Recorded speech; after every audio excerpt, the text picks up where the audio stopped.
Hello सबैजनालाई नमस्ते मेरो ब्लगमा। आज चाहिँ म मुलीको परोठा बनाउँदैछु गाइज। अनि यता मैले बैगन पनि पोल्न लगाइसकेँ। आज चाहिँ म बैगनको भर्ता बनाउँछु। अनि बैगनको भर्ताको लागि मैले यता सब मसला रेडी गरिसकेँ। अनि अब बिस्तारै बनाउँछु।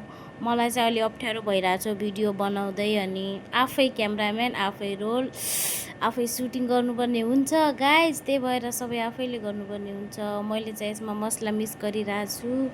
अब घरमा जे मसला छ त्यो सबै हालेर अनि आटा पनि हालेर सँगै गुन्ने हो कि म।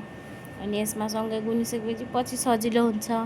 नेपालमा त हामीले दाल भात अनि मासु रोटी अनि तरकारी खान्थ्यौँ। यस्तो आलुको परोठा, मुलीको परोठा, पत्तागोभी अनि फुलगोभी के को परोठा चाहिँ कहिले बनाएर खाएनौँ न, थाहा पनि थिएन। अब यतै इन्डिया आइसकेपछि थाहा भयो। हामी चाहिँ तलेया रोटी भन्थ्यौँ, यहाँ त तलेया रोटीलाई पनि परोठा अनि नमकवाला परोठा के हो के। म चाहिँ अब यता बैगनको भर्ता बनाइरहेको छु गाइज। अनि यो बैगनको भर्ता पनि बनिन्छ भन्ने पनि थाहा थिएन मलाई त पहिला। अब यता आइसकेपछि मैले चाहिँ सिकेको। अब यसरी बैगनको भर्ता चाहिँ मिठो हुन्छ। तरकारी चाहिँ राम्रो लाग्दैन मलाई। यसरी बैगनको भर्ता बनाएपछि चाहिँ एकदम मिठो हुन्छ। यो चाहिँ पन्जाबी डिस हो, एकदम बेस्ट।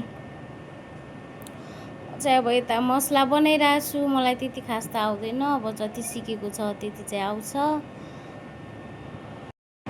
अनि म चाहिँ कहिले कसो भिडियो मात्र बनाउँछु, त्यति खास भ्युज पनि आउन्न, लाइक पनि आउन्न।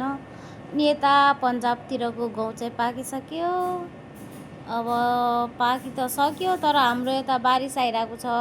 2 दिन बारिस आउने, 2 दिन रोक्ने, त्यस्तै भइरहेको छ। बिचरा किसानीहरूको खेतमा अलि बर्बाद भइरहेको छ भनौँ। राम्रो लाग्दैन अब यस्तो पाक्ने सिजनमा पानी आउँदा। हामी नेपालमा हुँदा अब गहुँ काट्ने बेला, धान काट्ने बेला पानी आएपछि कस्तो नराम्रो लाग्थ्यो।